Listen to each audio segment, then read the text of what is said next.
꽃수저님 왔어요? 꽃수저님? 예. 태양태고맘님. 네. 어딨어? 옆에 민서맘, 꽃돼지맘, 미니리미님. 옆에 뭐더라?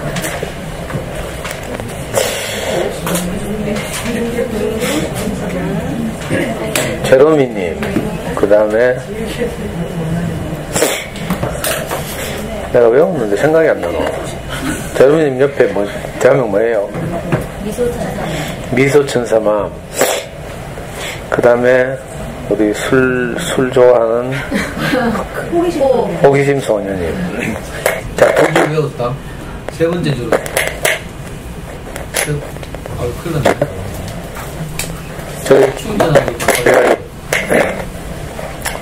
큰일 났다. 큰일 났어. 세 번째 줄은 유정이 엄마. 거기님. 누구지? 숨트인 마음. 숨트인 마음 오늘 왜 부었어? 잠을 못 잤나? 그 다음 셋 딸 마음. 딸셋 마음. 첫 번째 줄은 누구지? 블랙스완님이 처음 왔죠? 강의들은 처음 왔지? 그래, 그 말이잖아, 내 말이. 내가 대화명은, 어이씨.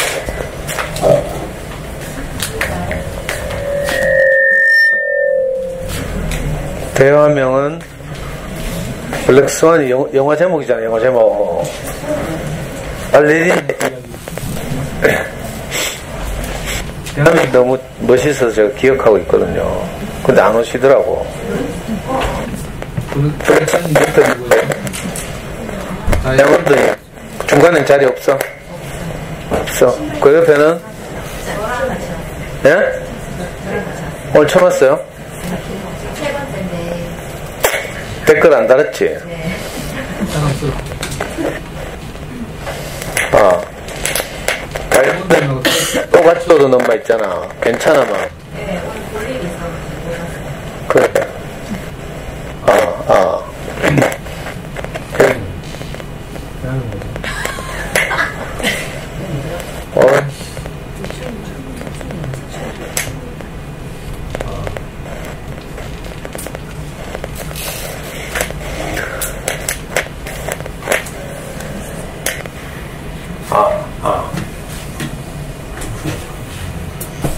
이 거리 문제인가?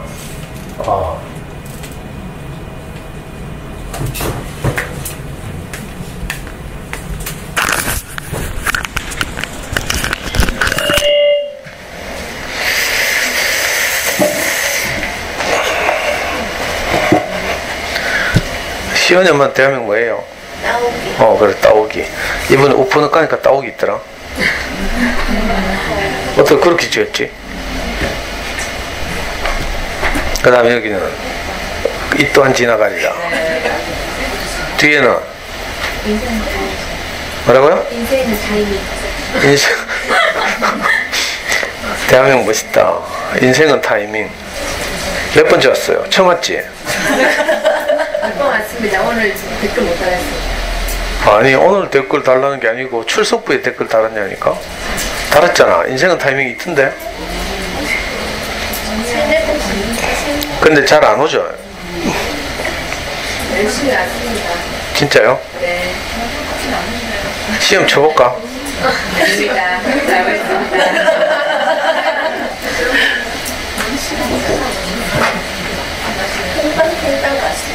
맞죠? 그 옆에는 뭐 누구 엄마?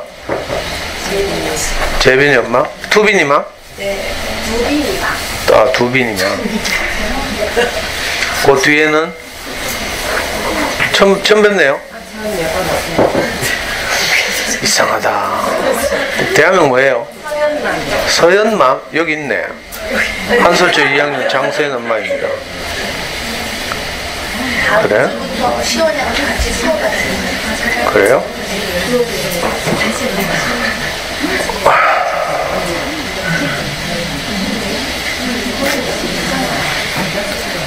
대한민국 뭐예요? 네, 아우, 씨. 월암, 대한민국 뭐야? sen시님. 애 이름이 뭐더라? 어? 우현이 그래, 우현이. 웬일이야?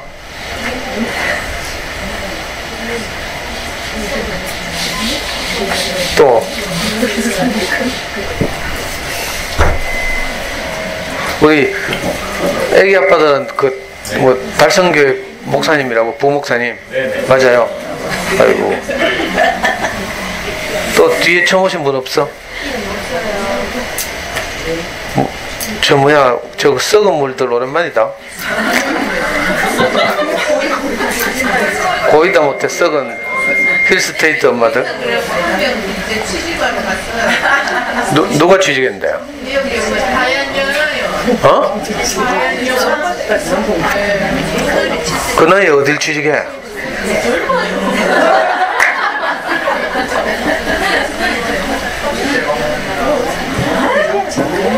40 아니야? 서너?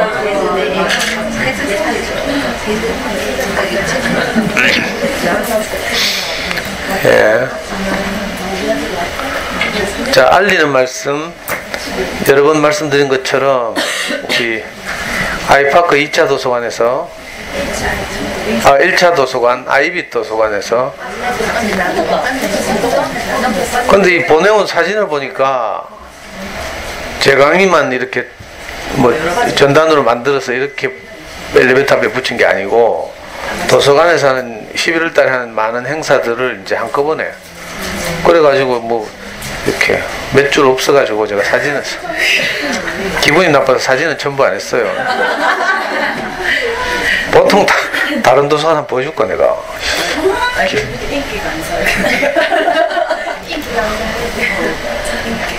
인기 강사.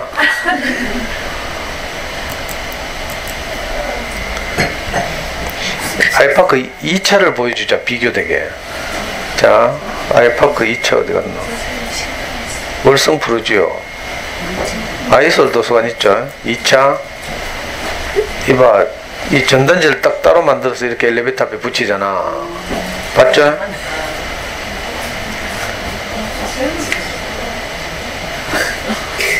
뭐라고? 젊었다고요? 이게 뭐 최근 학교 강의 사진인데 뭐가 젊어?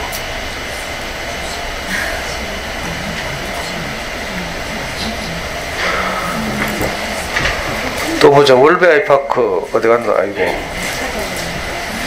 월성 푸르지오 도서관. 이 사진 어디 갔나? 이봐, 엘리베이터 앞에 이렇게 좀 붙여야지 보이지. 몰라. 하여튼 불러주신 것만 해도 감사하죠. 사실은 누가 내 불러주겠노.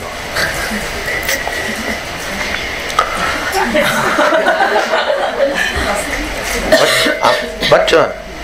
네, 아무도 안 불러준다니까.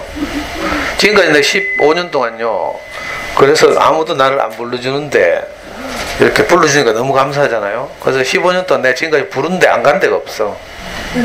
거짓말 아니고요. 오래 불러주면 오래 가고. 우리 저 누구야? 모기님을 비롯해서 몇몇 엄마들을 만났던 그 당시 성서 학부모회 그 성서생협 쪽에서 부를 때 그때는 1년 2개월 갔잖아요. 매주 한 번씩. 저 지묘동에 가면 그 마을 도서관이 있는데, 지묘동 알아요? 지묘동 가면 그 무슨 도서관이고? 이제 생각도 안 난다.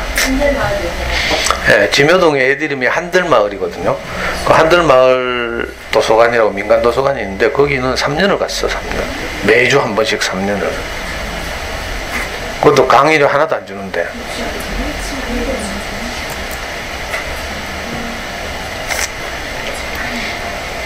도서관이나 이런 데는 이제 도서관 일하시는 분들도 전부 봉사하는 거죠. 어려운 조건에서 이렇게 겨우 조금 지원받아가지고 도서관을 운영하고 엄마들이 또 자원봉사하고 이러니까 저도 이제 조금 그 힘이라도 보태고 싶어서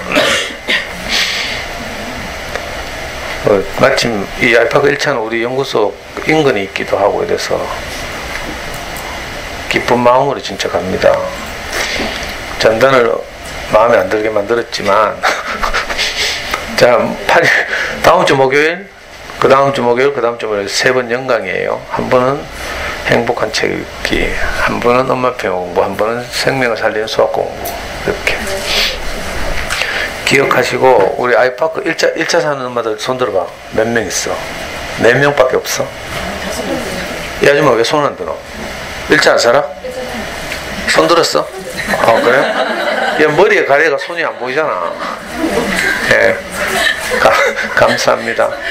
근데 내가 보니까 요 엄마들은 자기들끼리 몰려다니니까 소문내도 요서 소문나잖아. 별 영향력이 없네. 자, 이제 또 두 번째 알리는 말씀은 이제 이것도 몇 번 말씀드렸는데, 겨울 캠프, 우리 방학 때마다 캠프를 하죠. 이번 겨울 캠프는 한려해상 생태탐방원이라고 해서 한려해상 국립공원 내 통영에 이제 이번에 세워져서 이틀 전에 개원식을 한 아주 뭐랄까 신상. 그 생태탐방원으로 가보니까 그 이제 국가에서 만든 것이라서 일단 시설 깨끗하고요, 또 가격 저렴하고요. 그 아이들한테 다양한 이제 경험을 하게 할 수 있어서 작년에 지리산, 올 여름에 소백산 생태탐방원, 이제 겨울에는 한려해상 생태탐방원 1월 둘째 주 목금토예요. 10, 11, 12, 2박 3일. 이제 캠프로 와서 같이 2박 3일을 지내봐야 이제 엄마들이 금방 파악이 되죠. 저도 예를 들면 우리 호기심 소녀님은 술만 마시면 아주 재밌으신 분이구나 이렇게 이제 알게 됐어요.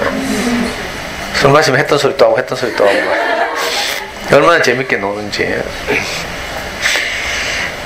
그 미리 일정을 조절하시길 바라고. 첫 주를 피하는 이유가, 보통 첫 주에는 이제 새해맞이 가족여행 이런 걸 많이 하셔서 제가 일부러 피하고요.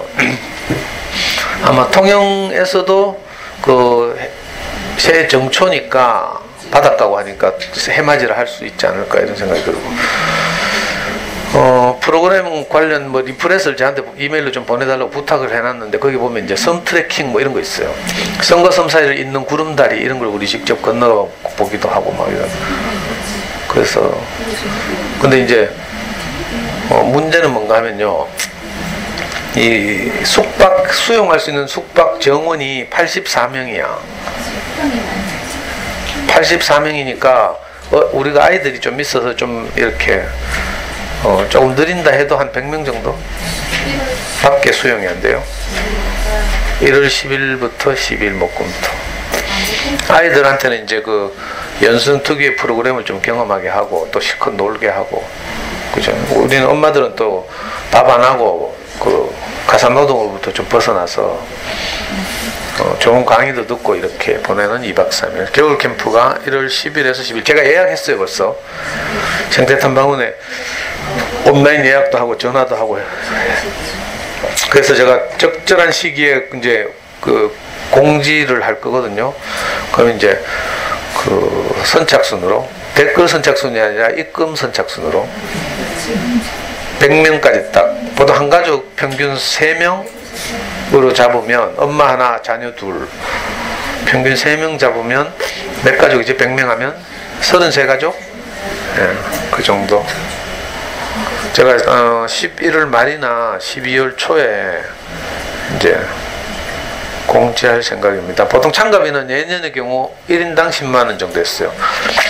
2박 3일 7끼의 식사 제공을 포함해서 펜션급 시설에 1인당 10만원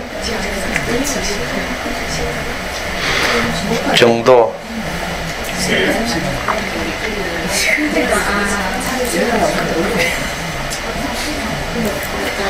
가입 인스타에다가 이렇게 광고를 하는 싸가지는.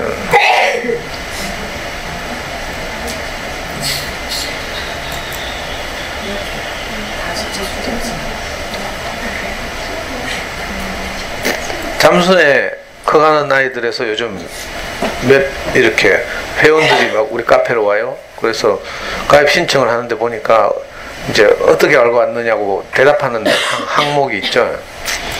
거기 보니까 잠수내에서 알고 왔다 이런 분들이 여럿 있어서 제가 최근에 다시 잠수내를 들어가 봤어요. 그 검색을 해봤거든. 그러니까 엄마들 하는 말이 김상도 선생님 강의는 앞부분은 1.5배속 해가지고 빨리 돌려야 되는데 무슨 말인지 알아요? 익하고 있으니까 강의를 통해서 뭔가 막 뭘 좀 얻고 싶은 엄마들 마음이 급하잖아요. 무슨 하늘을 찌르는 노하우가 있는 줄 알고 막. 근데 익하고 있으니까 이게 진짜 중요한데. 근데 가입할 때 어떻게 왔냐고 묻는데 대답 안 하는 이런 분들 있죠. 이거 네네 또는 이상한 것은 이런 분들은 전부 이거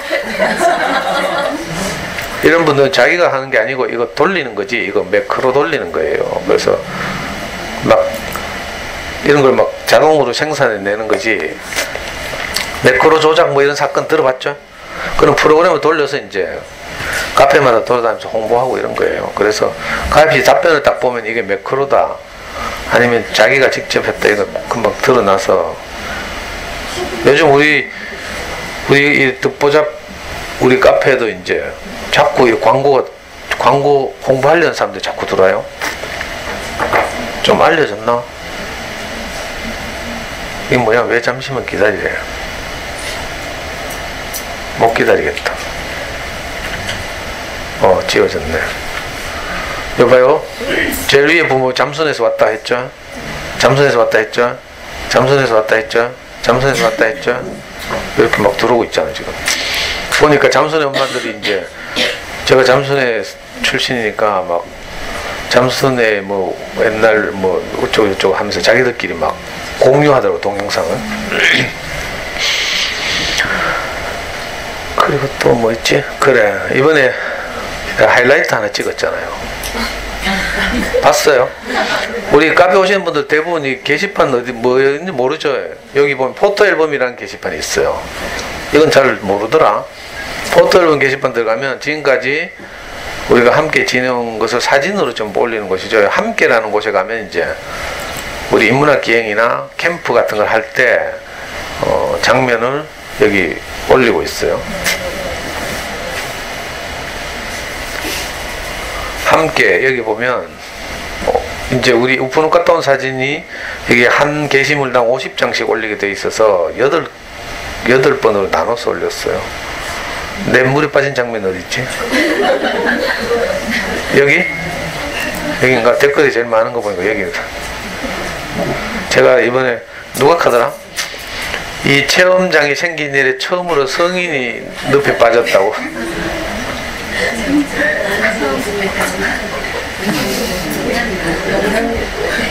그래, 경남일보에 보도될 사건이라 하겠어. 근데 왜 이게 안 나?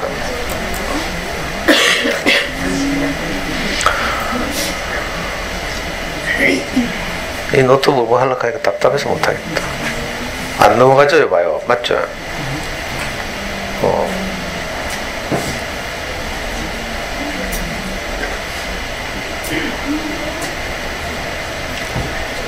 이봐.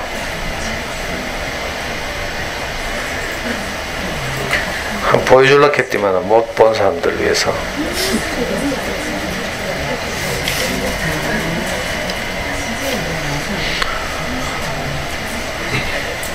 아이씨. 집에 가서 한번 봐요. 제가 몸 개그 한 장면인데, 제가 물에 빠지니까 다들 기뻐하더라.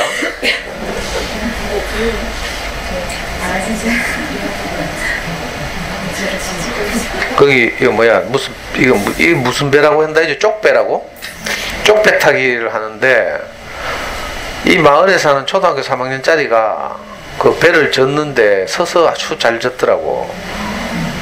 우리는 거기서 할아버지가 코치하기를 앉아서 하라고. 근데 제가 초등학교 3학년짜리가 서서 그렇게 하길래 내가 너무 도전이 돼가지고 저도 서서 놓졌다가 아우 씨. 포기. 자, 오늘 제가 여러분들에게 소개하고 함께 읽을 그림책은 달샤베트. 베키나의 두 번째 그림책이에요. 여러분들 베키나는 많이 들어봤죠? 구름빵 때문에 모르는 분이 없는데, 베키나가 구름빵이 대박을 치고 나서 두 번째로 6년 만인가 5년 만인가 구름빵 대박 치고 나서 이분이 스트레스를 많이 받았나봐.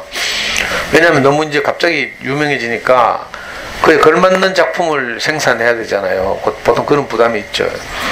그래서 막 이 두 번째 그림책을 만들기까지 많은 고생을 했나봐요. 5년인가 6년 지나서 만든 게 이제 이 달샤베트라는 그림책인데, 제가 옛날에 어떤 다른 강의에서 이 달샤베트 형편없다고 내가 말한 적이 있는데, 우리 모기님이 그 금요일 엄마한테 어떤 그림책을 가지고 강의를 하고 하니까 이 달샤베트를 권하더라고. 그래서 제가 다시 읽어봤죠. 다시. 그러니까 어떤 마음으로 어떤 관점으로 이거 읽느냐에 따라서 이렇게 건질 것이 있기도 하고 없기도 하고 이런 거예요. 저는 여기서 처음에는 얼핏 대충 읽고 여기서 내가 무슨 말을 건져서 엄마들을 행복하게 하지 이런 고민을 했거든요. 근데 모기님이 이제 딱 이렇게 권하면서 이렇게 자기가 영감을 얻은 것을 몇 가지 저한테 이야기를 하더라고. 그래서 제가 그 마음으로 다시 읽어봤어요. 그러고 나니까 그래, 이런 책이었어 하면서.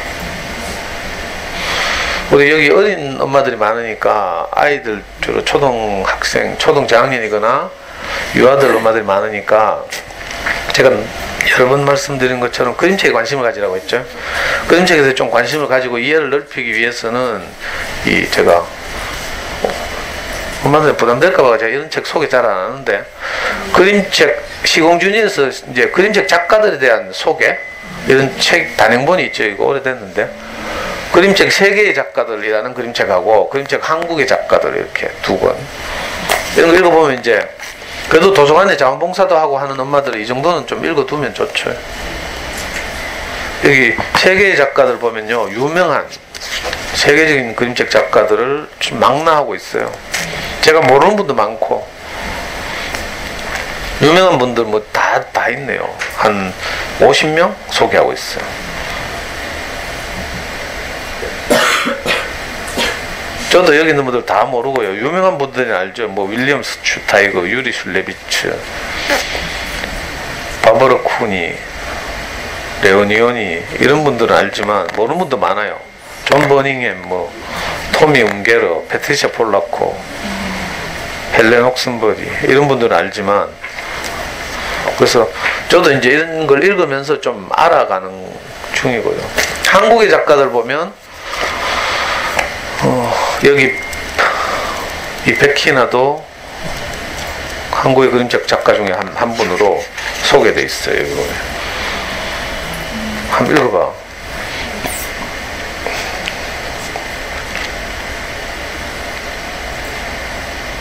(2004년도에) 구름빵 한 권으로 대박 났다 하네요. 하여튼 오늘은 달샤베트를 가지고 잘 될지는 모르지만 한번 일단 책을 읽어보겠습니다. 아주 간단한 그림책은 얼핏 보기 그냥 유아용 그림책이라서 뭐 많은 대사가 있는 것도 아니고 하니까 한번 읽어보겠습니다. 달샤베트 베키나. 아주 무더운 여름날이었습니다. 여름날 밤이었습니다. 너무너무 더워서 잠도 오지 않고 아무것도 할 수 없었습니다.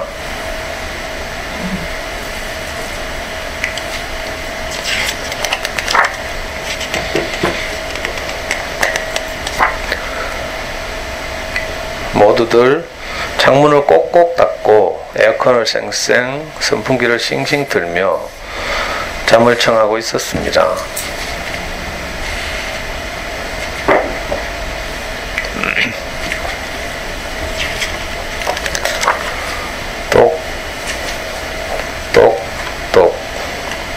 이게 무슨 소리지? 창밖을 내다보니 커다란 달이 똑똑 녹아내리고 있었습니다. 부지런한 반장 할머니가 큰 고무대야를 들고 뛰쳐나가 달방울들을 받았습니다.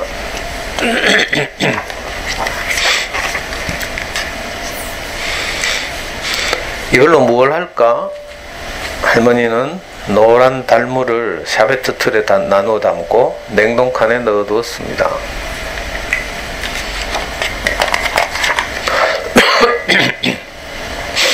에어컨은 쌩쌩, 선풍기는 싱싱, 냉장고는 윙윙.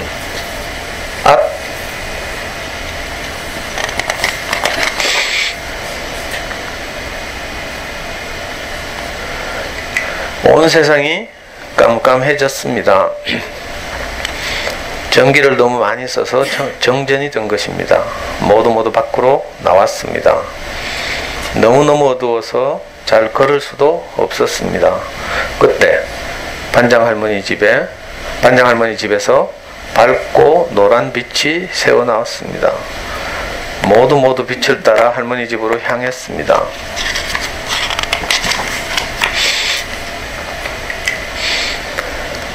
할머니는 문을 열고 달샤베트를 하나씩 나누어 주었습니다. 달샤베트는 아주 시원하고 달콤했습니다.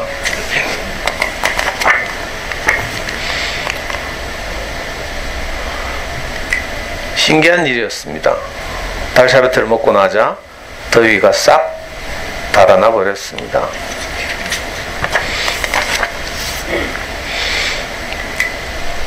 그날 밤 이웃들은 선풍기와 에어컨 대신 창문을 활짝 열고 잠을 잤습니다. 모두 시원하고 달콤한 꿈을 꾸었습니다. 똑똑똑. 이번엔 또 무슨 소리죠? 문 밖을 내다보니 옥토끼 2마리가 서 있었습니다. 달이 사라져버려서 살 곳이 없어요. 그거 참 큰일이로구나. 할머니는 식탁에 앉아 생각에 잠겼습니다.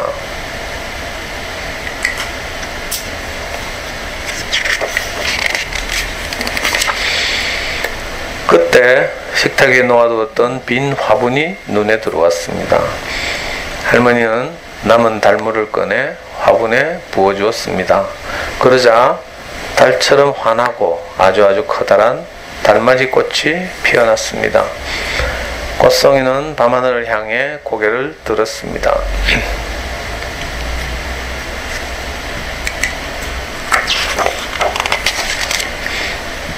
잠시 후 새까만 밤하늘에 작은 빛이 피어났습니다.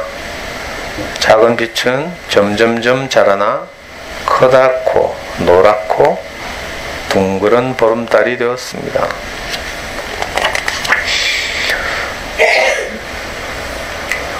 토끼들은 덩실덩실 춤을 추며 새 집으로 돌아갔습니다. 반장 할머니도 시원하고 달콤한 잠을 청했습니다. 모두 잘 자요.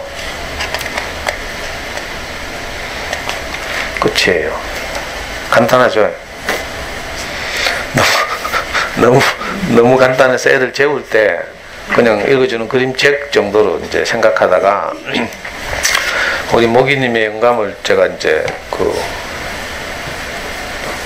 이 선물 받아서 제가 다시 읽으니까 그게 아니구나 이런 생각이 들었어요.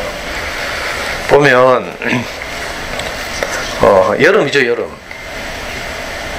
여름을 지날 때 가장 큰 고통은 이제 더위잖아요. 그래서 이제 제가 늘 말씀드리는 그림책을 읽을 때 물론 아이들한테는 이제 텍스트와 그림을 중심으로 이렇게 읽어주고 하겠죠. 근데 이제 엄마들이 읽을 때는 그렇게 하면 안 되고 텍스트를 읽으면서 텍스트 너머에 있는 의미, 맥락 이런 걸 파악해야 된다고 했어요. 이걸 컨텍스트라고 한다고 했죠. 문자에 갇히지 말고 그러니까 지금 앞부분 보면 자 아파트마다 단위로 이렇게 칸막이가 되어 있고 소통이 막혀 있는 장면 이라고 할 수 있죠. 그리고 무더운 여름을 잘 이겨내기 위해서 에어컨, 선풍기, 뭐 냉장고 이런 것들이 가동되고, 이게 문명이죠. 문명이 발달해서 문명의 힘으로 이렇게 아무 일 없이 살고 있는 거예요. 그런데 우리 인생도 그렇죠. 우리 가능하면 이제 좋은 조건에서, 좋은 환경에서 이렇게 누리면서 살기를 원하잖아요. 그런데 어느 날 보니까 갑자기 정전이 돼. 어둠이 찾아오죠. 저는 이걸 보면서 깜짝 놀랐어. 와, 하면서. 이게 인생이죠. 이 그림책을 제가 오늘 여러분들에게 소개하려고 가지고 나오면서 갑자기 프레드릭이라는 그림책이 생각났어. 프레드릭이라는 그림책 가지고 제가 여러 번 강의도 하고 했잖아요. 거기도 보면 어느 날 갑자기 겨울이 찾아온다 이렇게 말하고 있잖아요. 근데 여기서는 어느 날 갑자기 정전이 된다 이렇게 말하고 있어요. 뭐랄까, 이거 뭐랄까노, 이거 메타포? 은유가 같죠. 우리가 평소에는 잘 몰라. 소유가 많아지고, 그죠? 하는 일이 잘 되고, 뭐 이렇게 하면 이제 선풍기 잘 돌아가고, 그죠? 냉장고, 에어컨 들어오고 하면 참 좋죠. 우리 집에도 에어컨 없이 살다가, 제가 우리 집 마련하는 비사를 말씀드렸나 몰라. 하여튼 우여곡절 끝에 이제 우리도 처음 아파트 이렇게 살게 됐어요. 대출을 받았지만. 그래가지고 우리 형수님이 이제 아주 큰 마음을 내가지고 에어컨을 선물했잖아. 그래가지고 에어컨이 뭐 세트발이던데, 방 에어컨하고 거실 에어컨이 한 세트로 되어 있는 거, 왜 그런 거 있잖아요. 1+1인가? 그럼 뭐라 해? 투인1. 그래. 근데 우리 와이프는요, 에어컨을 너무 싫어해. 그래서 투인1인데 그 안방에 설치를 해야 돼. 설치를 못 하는 거라. 우리 애는 또 에어컨을 너무 좋아해. 근데 애 방에는 에어컨 실외기가 없어. 그걸 뭐 어떻게 해가지고 안방으로 하는 게 어려워. 우리 아파트 구조가 그래요. 그래가지고 지금 우리 형수님이 투인원을 선물했는데 하나는 그냥 어디 버리고 거실 에어컨만 설치되어 있다니까. 와이프는 절대 이 에어컨 안 켜. 더워 죽어도. 근데 애가 오면 애는 24시간 에어컨을 켜. 미친 애가 반스 바람으로 있잖아요. 거실에 나와가지고 지 침대를 거실로 끄집어내가지고 애 대고 오면 골치 아프다니까. 우리 막 무서워가지고 이번 주에도 3일 있다 갔거든요. 다음 주에 이제 면접이라 가지고 양복까지로 갔어. 양복까지 와서 3일 있는데 내가 겁이 나가지고 뭐 애한테 또 무슨 혼이 날지 싶어가. 지난번에 와가지고 이제 지적사항이 하나 있었거든. 그게 뭔가 하면 온수가 수압이 낮다. 온수가 젤젤 나온다. 빨리 관리사무실에 전화하라 하면서. 우리는 뭐 그냥 살만한데 인마 와가지고 막 지랄하니까. 근데 내가 깜빡이 잊고 있다가 이번 주에 화요일인가? 갑자기 내려온대. 양복까지로. 그런데 퇴근하자마자 관리사무소 막 전화해가지고 있잖아요. 온수가 수압이 약합니다 하면서. 근데 받은 분이 뭐 다른 기사한테 연락해 줄게요 해놓고 소식이 없어. 근데 또 5분 만에 또 전화해가지고 있잖아. 내가 직접 기사한테 전화할 테니까 전화번호 불러주세요 하면서. 그 기사 어디 나갔죠? 놀러 나갔죠? 하면서 내가 막. 극하니까 바로 전화 오더라. 그래 5분 만에 해결했어. 그래 와가지고 뭐 아파트 입구에 밖에 있대. 밖에 그 온수 조절하는 게. 그래가지고 기사 와서 막 하니까 찬물보다 더 세게 나와 지금. 우리 아들 온다고 막 그래 막 우리 쫄아가지고 있잖아요. 막 애 구미에 맞게 막 모든 것을 준비해놓고 그랬는데 무슨 이야기가 이리 갔노? 에어컨 이야기 하다고 했죠. 우리는 얼핏 생각하기에 이렇게 에어컨 있고 선풍기 있고 냉장고 잘 돌아가고 이러면 이제 뭐 풍요롭잖아요. 아쉬움이 없을 것 같죠. 근데 이상하게 인생이 우리 원대로 되지 않고 살아봐서 좀 알죠. 인생이 내 원대로 잘 안 된다니까. 신랑 고르는 것부터 시작해가지고 저도 항상 했잖아요. 딱 거기서 거기 그 범주에서 만나. 우리가 꿈꾸기로는 백마탄 왕자를 만나려면 어디 가야 돼?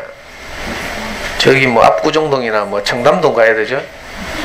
근데 여러분들 전부 뭐 상인동, 월성동 뭐 이런 데서 그 좁은 직장 범위 안에서 자기 회사 안에서 그죠?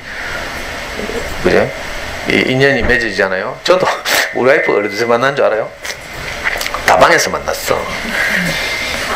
제가 군대 갔다 와서 복학을 했는데, 복학을 하고 나서 이제 보니까 내 과후배들이 학교 앞에 단골로 가는 다방이 있어. 경북대학교 동문 앞에 가면 상대법대 있는 쪽에 조그만 문이 하나 있는데, 차는 못 다니고 사람만 다니는 그 동문 앞에, 그 당시 이름이 바람의 다방이라고. 진짜 다방이야. 요즘 말로 하면 커피숍이겠지만 대학가에 있으니까 아주 조그만 원시적인 바람의 다방이라고 있었는데, 그 미대 다니는 30살 넘었는데 미대 다니는 어떤 그 늙은 아저씨가 그 다방을 운영하는 거예요. 그때 우리 와이프는 사범대학을 졸업했는데 발령이 안 났어. 그 당시에는 국립사범대학을 나오면 무조건 발령이 났거든요. 근데 이제 발령 적체라고 해서 그 전해 졸업생들이 발령이 다 안 나면 그 해 졸업생이 이제 기다려야 되는 거라. 요즘은 이제 임용고시 치죠. 이게 위헌 판결이 나가지고 왜 국립사대 졸업자들을 우대하느냐 이래가지고 이제 누구라도 임용고시를 쳐서 그 임용고시 합격자들의 성적 순으로 발령을 내도록 되어 있는데, 옛날엔 그게 아니라 국립사대 출신들은 이제 다 자동 발령. 근데 이제 우리 와이프는 이제 그때 여행을 좋아해가지고 지리교육을 전공했어요. 지리교육과를 나왔어. 그 학교에 지리교사 TO가 저럽죠. 그래서 발령이 안 나가지고 어떤 학생들 막 그때 자살하고 막 이랬어. 뭐 발령 적체를 해소하라고 막 데모도 하고 막. 그리고 우리 와이프도 이제 시골에서 올라와가지고 부모님 농사 지어서 이제 국립사대를 나왔는데 발령이 안 나니까 대학을 졸업한 입장에서 이제 부모님한테 그때까지 용돈 다 쓰기 미안하고 이러니까 그 바람에라는 다방에 와서 아르바이트를 했어. 시간제 아르바이트. 저는 복학해가지고 그 다방에 단골로 놀러 간 거죠. 맨날 놀러 가다 보니까 그 주인하고 그 스태프들하고 친해졌다니까. 어떤 데는 샷다 내려놓고 주인 그 스태프들하고 고스톱도 치고 막 이랬거든. 그러다가 우리 와이프 만났잖아. 그 2달인가 그때 아르바이트 했는데 우리 와이프가. 나도 만나는 범주가 그래요. 뭐 여러분들도 그렇죠? 막 처녀 때 상상으로는 막 무슨 일이라도 벌어질 것 같고 막 이런데, 뭐 발리에서 생긴 일 개사고 막. 근데 현실은 그렇지 않다니까. 인생이 내 원대로 잘 되는 게 아니거든요. 이 달샤베트에서도 그렇죠. 이렇게 막 밝고 전기가 늘 공급되고, 그죠? 이 여름을 잘 날 수 있는 이런 문명의 이기들이 잘 돌아가고 이러니까 사람들은 거기에 이제 만족하고 그냥 지내줘요. 근데 신기하게도 여기 있는 반장 할머니인가? 반장 아주머니인가? 뭐라고 되어 있지? 할머니? 반장 할머니구나. 자, 전기가 공급되고 이제 막 밝은 이렇게 샨데리어나 이런 걸 잘 사용할 수 있으니까 밤을 밝히는 사실은 굉장히 감사하고, 이런 달빛에 대해서는 대부분 무시하죠. 달빛의 소중함 잘 모르죠 우리가. 그런데 이제 이 백희나 작가는 아주 환타지스럽게 달이 녹아내린다 이런 아주 놀라운 상상을 했어요. 우리가 전기가 막 잘 들어오고 이러니까 달이 녹아내리는 거, 달 같은 거 별로 소용이 없잖아요. 그러니까 녹아내린다는 말은 무시당한다 이런 뜻일 수도 있죠. 우리가 평소에 별로 소중하게 생각하지 않는 거죠. 근데 이 신기한 반장 할머니는 그 녹아내리는 달빛을 모아. 지금 대야 들고 나가서 받잖아요. 달빛을 받아. 이걸 모은다니까. 그래가지고 막 샤베트 만들어 놓고 있다 막 이렇게. 이 배경도 아주 현대적이고, 그죠? 아이들한테 친숙하겠죠. 요즘 아이들 다 아파트에 살고 이러니까. 뭐야? 근데 갑자기 예기치 않은 어둠이 찾아왔어요. 문제는 이제 어두움이 찾아와야 무엇이 소중한지가 이제 드러나는 거죠. 참 이상한 일이에요. 평소에는 잘 우리가 느끼지 못했던 이런 것들이 이 어둠이 찾아오면 전혀 다른 생각이 든다니까. 우리 오늘 현정이 왔나? 안 왔네? 왔어? 우리 저 신천센터를 운영하는 우리 저 현정이 카페 대화명 뭐야? 개똥이네님 있는데, 개똥이네님을 이제 제가 어떻게 만나게 됐는가 하면요, 우리 개똥이님 여기 힐스 살거든. 힐스데이트 사는데 여기 왜 우리 월배 유명한 민간 도서관 있죠? 세법도서관이라고 있어요. 세법도서관 제 옛날에 경대에서 운동할 때 운동권 영문과 후배가 걔는 이상하게 그때 민족운동 우리가 다 하는데 이상하게 도서관 운동에 관심을 가지고 도서관 쪽으로 이렇게 가더라. 대학교 4학년 때부터. 신남희 관장님이라고 지금은 워낙 유명해져서 전국구 인물이 됐는데, 이분이 민간도서관 운동을 계속 해서 이제 여기 독지가가 장소를 건물을 기증하고 이래가지고 세법도서관이 생겼잖아요. 우리 개똥이님이 이제 집도 가깝고 하니까 아이들 데리고 세법도서관을 늘 다니고 이랬어요. 세법도서관에서 어린이 전문 서점에 대한 이야기를 책으로 읽게 된 거죠. 그때 무슨 책 읽었다 했지? 개똥이는 소식지 읽었다 했나? 출판사 보리라는 곳이 있는데, 이 보리 출판사 내는 월간지 개똥이네라는 잡지가 있어요. 그 잡지에서 어린이 서점에 대한 소개를 한 거라. 어린이 전문 서점 하면서 그걸 읽고 대구에 있는 어린이 전문 서점 호세호치를 찾아왔다니까. 그때 마침 제가 이제 엄마들한테 오늘 같은 이런 강의를 하고 있었죠. 그때 개똥님이 왜 찾아왔는가 하면요, 사랑하는 가장 큰 딸, 지금 중학교 2학년 큰 딸이 있는데 애기치 않게 애가 병이 생겼어. 병명이 뭐라 했지? 하여튼 뇌가 아픈 병이에요. 그래서 경대병원 중환자실에서 2달인가 있었다 하더라고. 내가 사실을 정확하게 지금 2달인지 2달 반인지 나도 잘 몰라. 이걸 따지지 말고 들어요. 근데 하여튼 그때 개똥이님이 처음으로 이제 알게 된 거죠. 평소에 우리 아이가 멀쩡하게 학교를 다닐 때는 학교 가는 것이 얼마나 소중한지 잘 몰라. 근데 애가 아파서 중환자실에서 2달 동안 이렇게 입원해 있고 무균실에 있고 막 이러니까 어떤 생각이 들겠어요? 우리 아이가 살아있기만 하면 좋겠다, 이 생각이 들겠죠. 그렇게 이제 마음이 가난해져 있을 때 서점에 와서 제 강의를 듣게 된 거죠. 그때 제가 엄마표 영어 공부법 강의를 한 학기 동안 할 때거든. 영부 이야기가 얼마나 도움이 되고 재미 하나도 없잖아요. 근데 이상하게 그때 마음이 가난한 개똥이네님은 영어 공부 중간중간에 하는 내용동안 소리 있잖아요. 이걸 다 듣더라. 생명은 잘한다. 예를 들면 이런 이야기. 인생은 내 뜻대로 되는 것이 아니다. 이런 이야기. 그런 것만 들어. 신기하죠. 그때 왔던 많은 엄마들은 그런 이야기는 지나가고 흘려 듣기는 어떻게 하지? 애가 좋아하는 DVD는 어떤 게 있지? 이런 거에 관심을 가지는데, 근데 이상하게 개똥이네님은 거기서 다른 말을 듣더라고. 아이들은 자라니까 좀 기다려주면 된다, 이런 이야기.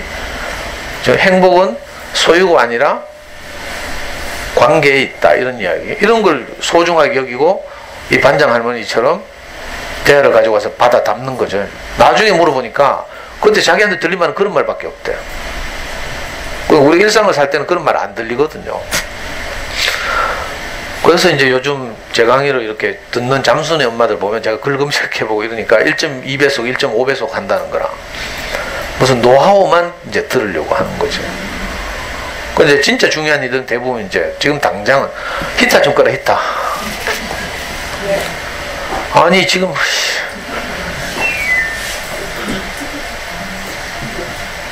그렇다니까? 그죠? 지금 이제 별 문제 없으니까. 근데 이상하게 개똥이는 그렇지 않고, 세대 달빛을 담는 이 반장 할머니처럼, 우리를 살게 하는 어떤 것을 소중하게 담은 거죠. 그렇게 해서 시작이 됐어요. 그래서 지금은 이제 이웃이도 함께 살고, 큰 딸도 지금, 지난주인가 경민이 아빠 우리 연구소 놀러 왔길래 내가 했잖아. 지금까지 제가 만난 아이들 중에 경민이가 가장 자랑스럽다 하면서 중학교 2학년인데 얼마나 활기차게 사는지 몰라. 여전히 뭐 병은 있죠. 그래서 늘 약도 먹고 이러는데 학교에서 관계도 잘 안 되고 이러는데 애가 사는 것을 가장 행복하게 살고 있어요. 참 신기하다니까. 그러니까 우리가 평소에 무시하던 것을 소중히 여기는 어떤 사람이 있는 거죠. 이런 사람들 덕분에 나중에 정전이 되니까 이 동네 사람들이 전부 막 답답하고 막 그렇죠. 덥고 무덥고 캄캄하고 이러니까 어떻게 해요? 밖으로 나와서 지나다가 우연히 이 반장 할머니 집 앞을 지나가게 된 거죠. 이상하게 신기하게도 반장 할머니 집 앞에서는 빛이 새어나오고 있어요. 참 이상하죠. 그러니까 우리가 인생을 지혜롭게 사는 것은요, 평소에 풍요로울 때 어떻게 한다고요? 진짜 소중한 것들을 잘 저축해야 되죠. 풍요를 막 그냥 누리고 막 정신없이 왔다 갔다 하다 보면 어느 날 어떻게 된다고요? 제가 지난주에 그 영국 극작가 조지 버나드 쇼의 무덤에 가면 묘비명이 있다고 했죠. 그 묘비명이 어떻게 돼 있다고요? 우물쭈물 하다가 내 이럴 줄 알았다. 이렇게 돼 있다니까. 우리도요, 지금 그냥 막 누리고 살다 보면 나중에 우물쭈물 하다가 어느 날 어둠이 찾아온다니까? 그럼 대책이 없어. 그때 피똥 싸는 거지. 왜 내게만 이런 일이 있냐 하고 막 울고 불고 난리치고 막, 그죠? 하다가 안 되면 굿하러 가고 막 안 되면 뭐 종교 바꿔보고 안 되면 막 이름 개명해보고 막 이런 쓸데없는 소모를 하고 있죠. 너무 신기한 일이에요. 이 할머니를 보니까 제가 잘 아는 이제 성경에 유명한 사람이 있는데 꼭 이 할머니 같은 사람이 있어. 누군가 하면요. 여러분들 애들 그 DVD 보여주다 보면 이집트 왕자라고 있어. 이집트 왕자가 1과 2가 있거든요. 하나는 모세 이야기고 하나는 요셉 이야기예요. 알란가 모르겠네. 요셉이라는 사람이 있어. 이스라엘의 조상을 이스라엘의 제일 원조가 누군가 하면 아브라함이라는 사람이죠. 아브라함의 아들이 누군가 하면 이삭의 아들이 야곱이죠. 이게 3대 조상이야. 야곱에게 12아들이 있었어. 그 12아들 중에 11번째 아들이 요셉이라는 사람이에요. 근데 아버지가 이제 자기가 너무 좋아하는 와이프에게서 이 요셉이 태어났거든. 그래가지고 요셉을 너무 좋아했잖아요. 편애했죠, 편애. 그래서 다른 형들의 미움을 받아가지고 죽을 뻔했잖아. 형들이 막 죽이려고 하는 걸, 그래서 좀 착한 형들이 죽이지는 말자 하면서 우물에 빠뜨렸다가 그 이집트 상인들한테 팔았잖아. 그래가지고 이집트 상인들한테 팔려서 이집트 종으로 가게 됐어요. 아버지한테는 죽었다 하고 맹수한테 물려가 죽었다 하면서 거짓말 해가지고 막 피 묻은 옷 보여주고 이래가 아버지는 죽은 줄 알고 있어. 근데 사실 요셉은 험한 인생을 그 다음부터 살게 됐죠. 형들에게서 미움받아 버림받았죠. 막 죽을 뻔하다가 천신만고 끝에 막 이집트로 흘러 들어가서 이집트에서 어떻게 하면서 뭐 성경에 나오는 모든 이야기 다 할 수는 없고 이렇게. 나중에 극적으로 그 유명한 꿈 이야기 있죠. 이집트의 황제를 파라오라고 하잖아요. 파라오란 말 다 알죠? 그 성경에서는 바로라고 번역되어 있는데 이집트의 지배자 파라오인데 하루는 파라오가 이상 해괴망측한 꿈을 꿨어. 그래가지고 불안해가지고 막 이 꿈이 무슨 의미인지를 몰라가지고 막 전국에 방을 붙이잖아요. 이 꿈을 해석해내라고. 그래서 똑똑한 신하들 다 불러가지고 막 꿈을 해석하라 해도 다 마음에 안 들어. 근데 어느 날 어떤 소문이 나가지고 저 요셉이라는 사람이 있는데 그 사람이 꿈을 해몽을 잘한다고 합니다 하면서 어쩌고저쩌고 해가지고 파라오한테 불려갔잖아. 그래가지고 진짜 꿈 해몽을 잘했다. 그래가지고요, 물론 이거 드라마틱한데 이거 뭐 갑자기 이 요셉이 그 이집트 전체를 다스리는 총리가 됐어. 소설이니까 소설이 아니고 참 하여튼 그런 이야기니까 우리가 막 따지지 말고요, 어떻게 갑자기 총리가 되는지 뭐 인사청문회는 했는지 이런 거 따지면 안 돼. 그래서 이거 비약이 필요해. 비약. 하여튼 그래가지고 총리가 됐어. 파라오를 대신해서 전 이집트를 다스리는 거죠. 요셉이 총리가 돼가지고 한 일이 있는데요, 신기하게도 요셉은 그때 이집트 땅이 너무 풍요롭잖아요. 이집트는 나일강이 있어. 나일강이 저 아프리카 내륙으로부터 지중해 쪽으로 흘러내리잖아요. 근데 나일강은 이 주기적으로 범람한데 홍수가 나서, 그래가지고요 그 상류로부터 홍수가 나면 어떻게 돼요? 토사가 막 하류로 이렇게 흘러내려와서 나일강 하류에 가면, 그러니까 지중해 쪽 연안에 가면 그 유명한 삼각주를 이루고 있죠. 그래서 삼각주를 이루었으니까 아주 풍요롭고 비옥하고 막 이래요. 그러니까 막 농사 잘 되고 막 이런 거라. 그러니까 곡식이 처남아돌아. 그리고 사람들은요, 자기들 먹을 거 말고는 다 버려. 뭐 곡식이 너무 많이 남아도니까. 근데 있잖아요, 요셉은 그 당시에 남아도는 곡식을 남아도니까 뭐 큰 값 안 받고 막 팔 거 아니에요. 이 공급과 수요와 공급의 법칙 알죠? 수요보다 공급이 많으면 가격이 내려가잖아. 뭐 곡식이 남아도니까 사람들 뭐 버리다시피 하는 거라. 그래서 요셉은 총리하면서 있잖아요, 그 버리는 곡식들을 그냥 아주 싼 값에 힘 안 들이고 다 사서 모았어. 그 창고에 저장한 거죠. 근데 아니나 다를까 몇 년이 흘러서 이 이집트 부근에 큰 기근이 찾아왔어요. 흉년이 든 거죠. 인근 전체가 팔레스타인 지방을 비롯해서 이집트를 중심으로 전부 기근이 들어가지고 난리가 났어요. 사람들이 그때 이 남아도는 곡식을 소중한 줄 알았더라면 이제 기근이 나도 그걸로 해결할 수 있잖아. 기근을 넘어갈 수 있는데 그 당시 너무 풍요로우니까, 그죠? 그 신경을 안 쓰는 거라. 이 풍요가 영원할 줄 알고. 그래가지고요, 그냥 다 버렸다니까. 요셉은 그걸 다 사들였어. 나중에 되니까, 흉년이 되니까 그 인근 모든 사람들이 쌀을 구하러 오는 거라. 요셉에게. 그래가지고 요셉이 어떻게 하는지 알아요? 쌀 팔면서 땅을 받는 거라. 그래가지고, 이제 남들이 무시하는 그 남아도는 양식을 소중하게 여기는 바람에 이집트 전체를 파라오의 땅으로 만들었다니까. 그러니까 파라오가 얼마나 기뻐하겠어요. 이 신기하다니까. 이 요셉 이야기를 듣는데 저는 너무 지혜롭구나 이런 생각이 들었어요. 우리는 평소에 일상을 살 때 별일 없잖아요. 별일 없으면 대충 살고 이런데, 그죠? 그 파라오의 꿈이 그런 거죠. 7년 뭐 이 풍년이 들었다가 7년 흉년이 들고 뭐 이런 내용인데, 그러니까 우리는 7년 풍요롭다가 7년 또 가뭄이 든다니까. 인생이란 게 이래요. 근데 이건 이제 인생에 대한 지혜가 우리는 없으니까 그냥 흥청망청 오늘을 사는 거죠. 근데 이제 어떤 사람들은 그렇지 않고, 요셉 같은 사람은 이제 흉년이 올 거라고 생각하고 인생에 대한 통찰이 있으니까 남들이 다 버린 그 양식을 다 사들였다가 이걸 이제 분배해서 온 사람들의 소유 땅을 파라오의 소유로 만든다는 거예요. 자, 이걸 이제 인격적으로 딱 우리가 치환하면 어떻게 돼요? 남들이 소홀히 여기는 것을 우리가 소중히 여기면 어떻게 되는가 하면 나중에 그 사람들이 우리에게 양식을 얻으러 온다니까. 어떤 소중한 것들을 얻으러 와요. 힘든 일이 생기잖아.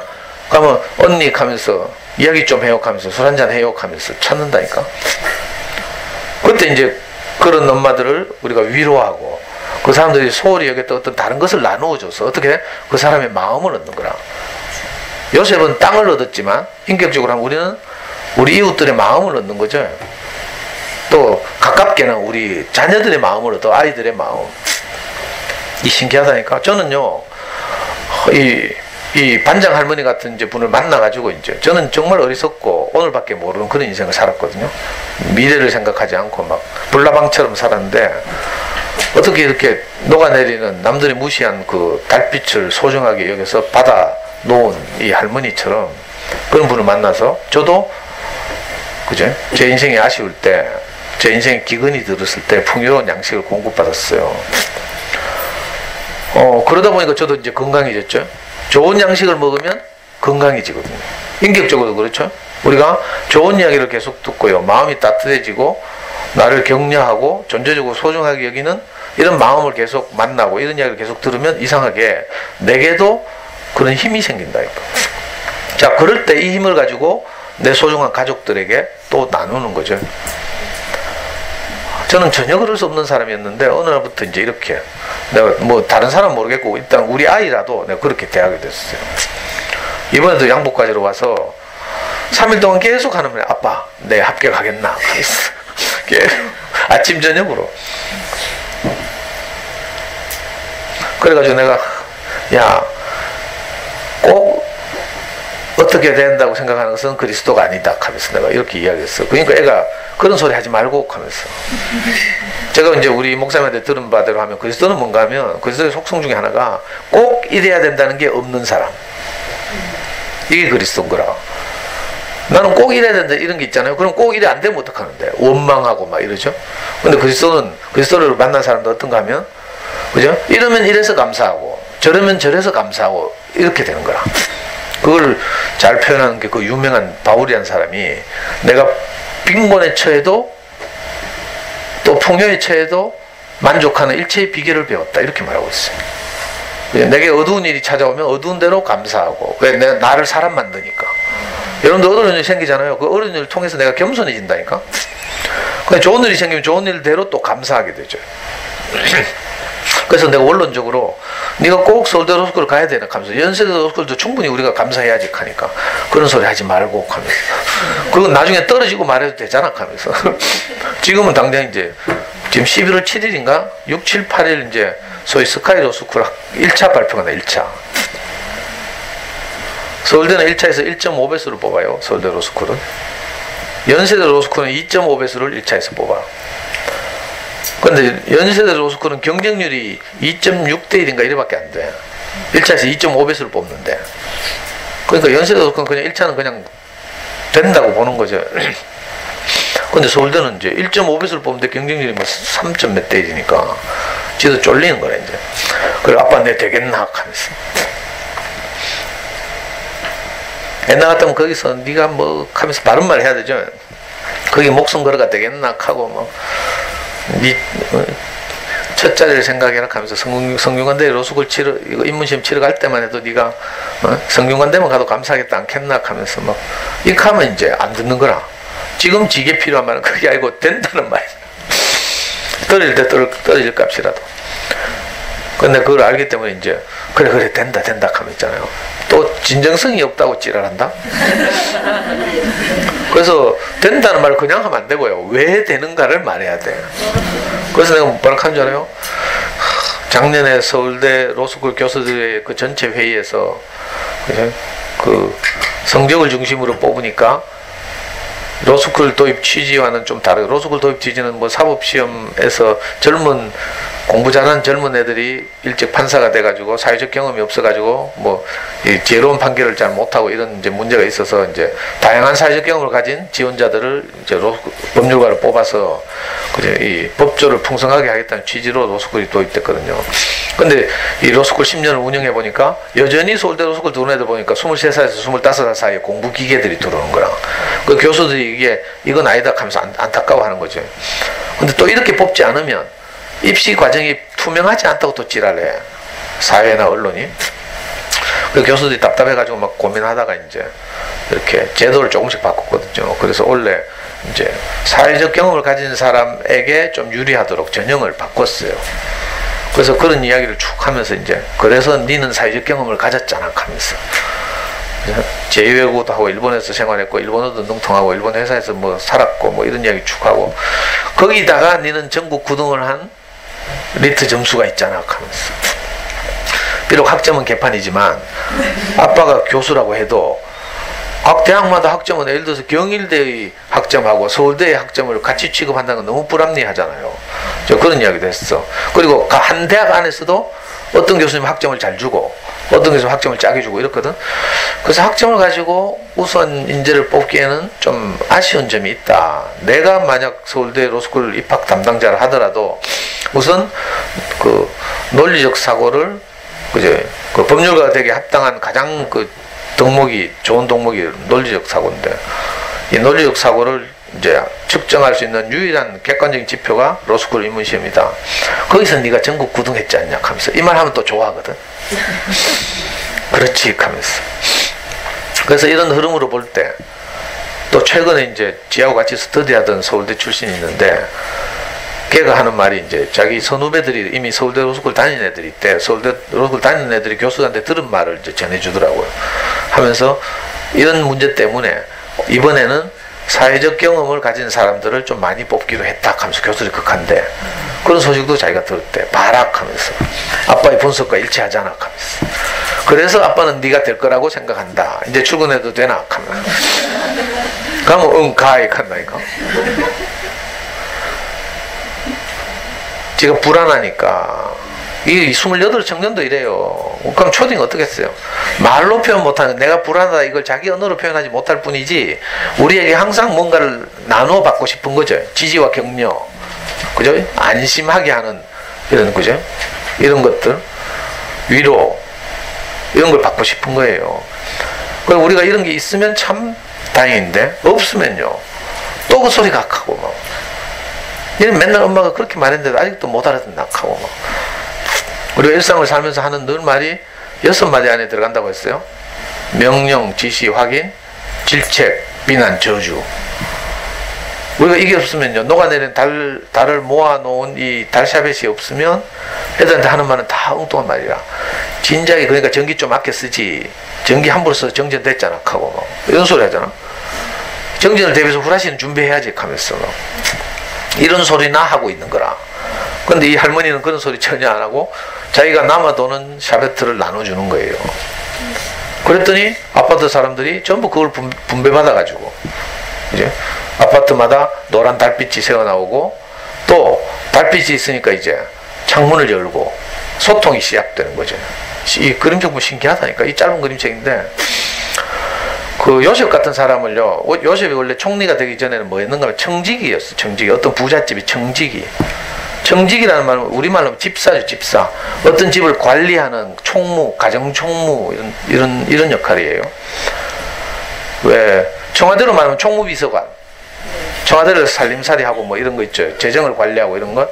그래서 필요한 곳에 이제 돈을 나눠주고 이런 걸 보고 이제 그 집사 또는 가정총무, 청와대로 말하면 총무비서관 이렇게 말해요. 이 가정집사라는 이 요셉의 이제 그 일을 원어로 표현하면 뭔가, 그리스어로 표현하면 오이코노미아 이렇게 불러요. 오이코노미아. 오이코노미아라는 말은 무슨 말인가? 분배한다, 나눠준다 이런 뜻이에요. 무엇을 나눠주는 사람. 그래서 나눠줘서 집안을 다스리는 사람 이런 뜻이죠. 집 주인을 대신해서 집안의 여러 가지 필요를 적절하게 나눠주는 사람. 그래서 이걸 보고 오이코노미아. 여기서 나온 말이 이코노미예요. 이코노미, 경제라는 말, 그런 말이거든. 경제라는 말이 국가의 여러 자원들을 적절하게 배분하는 행위를 경제라고 해. 뭐 알아듣나 모르겠네. 그러니까 인생을 지혜롭게 사는 길은요, 내가 소중한 것, 남들이 소홀히 여기지만 인생을 사는데 정말 소중한 것들이 있다니까. 어떤 소중한 가치들이 있어요. 어떤 사람들은 이거 무시하지. 돈이 가장 중요하니까. 이번 주에도 어떤 아빠를 만났는데, 이 아빠 하는 말이, 자기 큰형님이 있는데 큰형님은 너무 부자래. 잘 산대. 너무 행복할 것 같대. 자기도 부자면서. 저에 비하면. 저한테 이제 무슨 너무 감사하다고 이제 좋은 일이 생겨가지고 이제 저한테 식사 대접한다고. 수요일인가? 엊그제 만났는데, 내 모처럼 안창살 먹었잖아. 내 좋아하는 그 삼성 라이온즈 야구팀이 많이 가는 저 앞산 순환도로 가면 합천 숯불갑이라고 있어. 그 집 안창살이 진짜 맛있거든. 그 아빠한테 이제 안창살을 대접받으면서 이 아빠가 하는 이야기가, 자기 형님은 돈이 많아서 너무 행복할 것 같대. 근데 형제간에 사이가 안 좋아서, 그죠? 형을 미워하면서도 부러워하는 거라. 내가 너무 답답해가지고, 그러면 이건희가 제일 행복하겠네요 하면서 하니까 이 아빠 뭐라 하는 줄 알아요? 이건희는 늙었잖아요 이렇게 하는 거라. 내 속 처물 나가지고. 그러면 너가 형님 안 늙어 하면서. 그러니까 그지? 소유가 많으면 우리가 행복할 것 같잖아요. 내가 관리할 수 있는 일정한 소유를 넘어서는 그지? 돈을 가지고 있으면 이게 시끄러워져. 그래서 형제간에 송사하고, 그 집도 그렇거든. 근데 사형제가 있는데 유산이 많아가지고 유산 가지고 형제간에 싸우는 바람에 맨날 재판하고 있잖아요. 재벌 아닌데도. 그러니까 형제간에 다 원수가 돼 있다니까. 그러니까 자기가 너무 외롭고 이래가지고 저한테 의지하거든요. 근데 여전히 돈이 많으면 행복할 것이다 이런 생각을 가지고 있는 거라. 너무 내가 안타까워서 이건희를 이야기했더니, 이건희는 늙었잖아요 이렇게 하더라고. 그럼 이재용 한번 생각해 볼래 하니까, 이재용은 진짜 행복할 것 같아요 하면서. 야, 참 내가 어디서부터 이 수선해야 될지를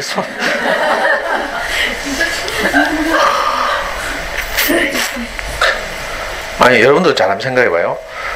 나라는 사람이 관리할 수 있는 것 이상의 돈을 가지게 되면 시끄러워져.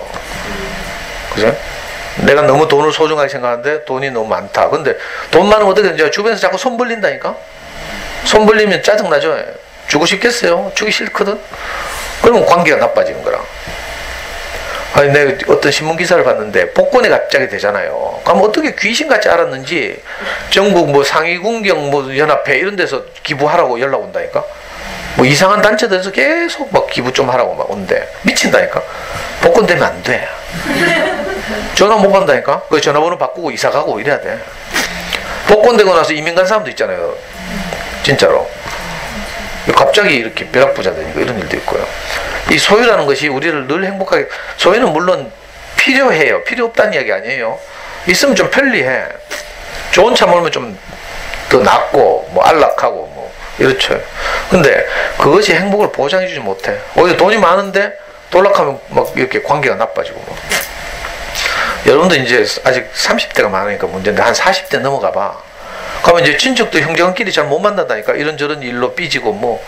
난 그런 집 많이 봤어요. 특히 시어머니 칠순잔치 하는데 얼마씩 낼까 이런 문제 가지고 냈겠죠. 이거 진짜 보통 문제가 아니라 이게 쉬운 문제 같죠. 이게 사법시험 2차 시험에 나온다니까. 실질적 평등과 형식적 평등에 관해서 논하시오. 이런 문제가 나와. 이걸요 시어머니 칠순잔치에서 얼마씩 보탤까에 대해서 한쪽은 실질적 평등을 주장해. 못 사는 쪽에서.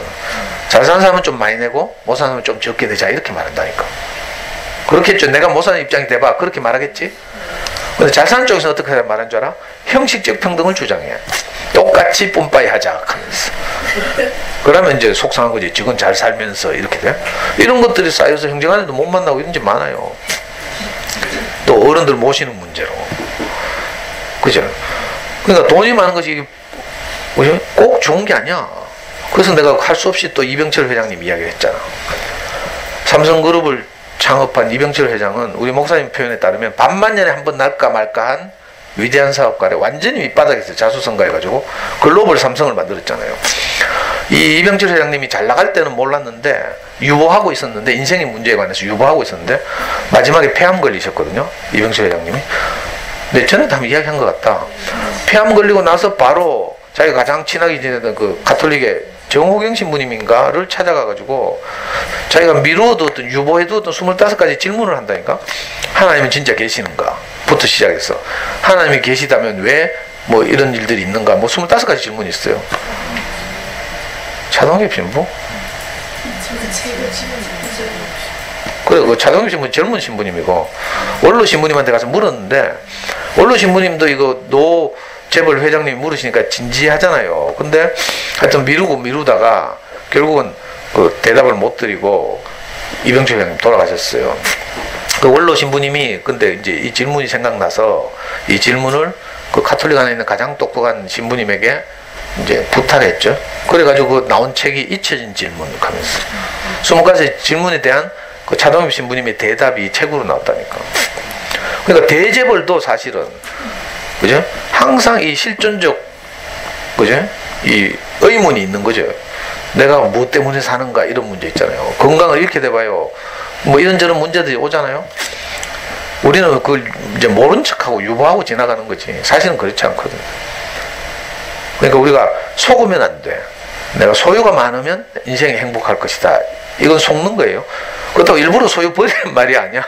법정스님처럼 우리가 무슨 돈 닦았다고 막 무소유로 살고 뭐 이건 불가능하죠. 소유는 우리를 편리하게 하지만 그것이 인생을 행복하게 하지는 않는다. 이걸 반드시 우리가 알고 있어야 돼요. 아이들 성적이 오르면 공부 잘하면 기쁘죠. 못하는 것보다 낫잖아. 그렇다고 해서 거기 목숨 걸면 안 된다 이 말이라. 어떤 애들은 공부에 재능이 없는 애들이 있어. 내가 미안하지만 애들하고 같이 수학 공부를 시켜보잖아요.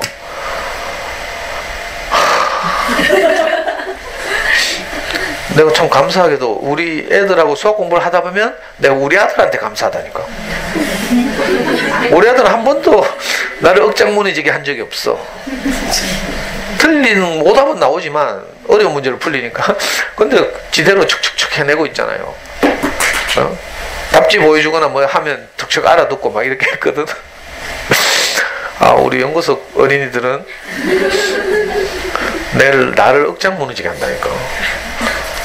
바로 직진학기 때 배운 삼각형의 넓이를 구하는 공식을 지금 몰라 5학년이.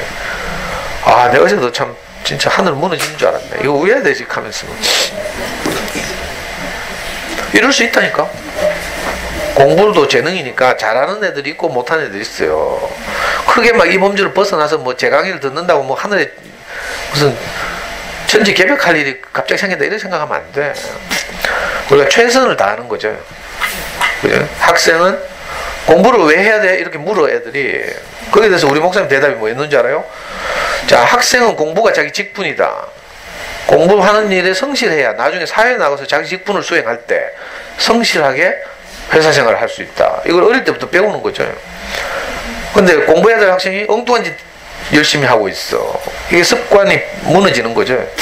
그럼 인생을 사는 태도도 그렇게 된다는 거라. 그래서 우리가 뭐 공부를 왜 해야 돼요? 하면 뭐 엉뚱한 소리 하지 말고, 그죠? 학생의 본분이 공부다. 그것을 늘 습관으로 이렇게 삼아야 나중에 네가 어른이 되었어도 네 일에 최선을 다하고 성실하게 살 수 있다. 그것을 어릴 때부터 연습하는 것이다. 이렇게 말해야 돼. 엉뚱한 이야기 하잖아요. 공부를 잘하면 좋은 회사 취직한단다. 이렇게 하면 있잖아. 나 좋은 회사 안 가고 통닭집 할래. 이렇게 한다니까 애들이. 아니면 유튜브 크리에이터 할래. 이렇게 하면 뭐라 할 낀데. 그럼 할 말 없어져요. 유튜브 크리에이터 이런 거 하려고 하면 창의성이 중요하지. 그죠? 그러니까 애들한테 반박받으면 대답할 수 없는 논리를 가지고 애들한테 뭐 공부하라고 우기면 안 되고. 근데 우리 목사님 신기하게 우리한테 그렇게 가르쳤어요. 성실을 연습하는 것이다. 자기 직분을 주부로서의 직분을 충실히 하는 거죠. 그죠? 직장인은 자기 직장 생활을 충실히 하고 이렇게. 학생은 학생으로서의 본분을 충실히 하는 거. 이게 이제 인생을 사는 연습을 하는 것이다. 이렇게 말해요. 왜 공부를 하느냐고 물으면 학생의 직분이 공부이기 때문에 이 공부를 통해서 우리가 성실히 사는 것을 연습하는 것이다. 그래서 제가 아이들하고 공부를 하면서 수학을 어려워해도, 그죠? 내가 전혀 이렇게 아이들한테 걱정이 안 되는 게, 이 아이들이 매일 와서 정해진 시간에 내하고 하루에 50분씩 꾸준히 공부하고 있거든요. 그걸 잘하냐 못하냐는 좀 다른 문제죠. 어떤 애는 재능이 있어서 잘할 수도 있고 어떤 애는 좀 어려워할 수도 있어. 그러나 그것이 인생을 행복하게 사는 데는 아무 문제가 안 돼요. 그죠? 맞죠? 저는 그래서 이렇게 남들이 소홀히 여기는 이런 가치들을 소중하게 여기고 절대에 담는 이런 반장 할머니처럼, 그죠? 우리도 우리 인생을 행복하게 하는 어떤 것들을 소중하게 평소에 여길 필요가 있어요. 이 반장 할머니 덕분에 온 아파트 사람들이 그죠? 노란 달빛을 이렇게 분배받아 가지고, 그죠? 요셉이 온 나라에 그 양식을 풀어 가지고, 그죠? 모든 사람들 기근을 해방시켰어요. 그리고 왕의 파라오의 신임을 아주 돈독하게 받게 됐죠. 그래서 영광스러운 총리가 된 거라. 요셉이 이런 과정을 거쳐서 아들을 둘 낳았어요.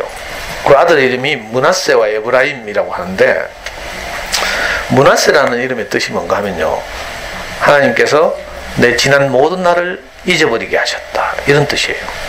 요셉은 어릴 때부터 개고생했거든. 형들한테 미움받고 버림받고 버려져서 완전히 홀로, 그죠? 떠돌이가 돼가지고 이집트로 흘러 들어가서 종살이부터 시작해서 감옥도 가고 온 많은 일들이 있었어요. 우리 인생 사면 지난날 많은 뭐 어려움들이 있잖아요. 어릴 때 상처도 있고 트라우마도 있고 이런데, 신기하게도, 그죠? 이런 가치들을 남들이 버리는 양식들을 소중히 모으듯이 우리 인생을 행복하게 하는 소중한 것들을 우리가 이렇게, 그죠? 모으고 그걸 나눠주고 이렇게 살다 보니까 어떤 일이 보신 줄 알아요? 내 지난 모든 날들을 잊어버리게 되는 거라. 저도요, 내가 캤죠? 저는 초등학교 1학년 때 아버지 돌아가셨죠? 친척집을 전전하면서 초등학교 시절을 보냈어요. 우리 형제들은 중학교를 아무도 못 갔어요. 절망적 인생을 살았거든요. 지금 생각하니까 절망적이라. 그때는 닥친 대로 막 그냥 개돼지처럼 살았지. 하루하루를 때우고 살았어요. 우리 삼형제가 어릴 때 찍은 사진이 있는데, 우리가 살던 사진 보면 돼지우리라 배경이 가마이떼기 이렇게 있고, 비산동에 실제 돼지 키우는 집에 살았거든. 지금 지나고 나니까 어떻게 그렇게 샀나 싶어요. 온갖 절망적인 사건들이 있었죠. 열등감이 시달리고. 저 캤죠. 그 성광중고등학교 애들 자전거 타고 다 등교하는데 나는 자전거 타고 공장에 출근했어요. 그때 교복 입고 가는 애들 보면서 내가 얼마나 열등감이 찌들었는지 몰라. 그 험한 시절 있잖아요. 어떻게 살겠다고 있잖아. 고등학교 갈 형편이 안 돼가지고 금융고 작게 간 다음에 먹고는 살아야 되겠고, 어떻게 됐어요? 그 유명한 서울에 있는 직업훈련원에 들어가게 돼요. 정수직업훈련원. 박정희와 유경수가 세웠다는 그 유명한 직업훈련원. 뭐 지금 오는 사람 누군데? 어? 뭐라고?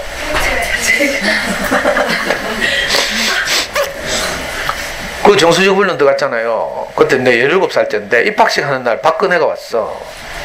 자기 아버지 어머니가 세운 정수장학회 알죠? 정수직업훈련은 저 같은 불우한 청소년들에게 기술을 가르쳐서 이제 기능사 자격을 얻게 하는 직업훈련원인데 17살 때 제가 그 직업훈련 입학식을 하는 국비로 이제 우리 기술을 가르치고 기숙사 생활을 하고 박근혜가 그때 퍼스트 레이디였어. 26살. 엄마가 왜 2년 전에 그 광복절 기념식장에서 왜 저격당했잖아. 그게 1974년이에요. 제가 입학한 게 1976년이거든. 그래서 엄마를 대신해서 박근혜가 26살 때 퍼스트 레이디 역할을 했어. 엄마 대신 우리에게 축사를 하러 온 거라. 그래가지고 우리하고 악수했잖아. 박근혜는 26살 퍼스트 레이디. 저는 희망 없는 부르 청소년 17살. 저는 지금도 그 장면이 눈에 선해요. 근데 있잖아.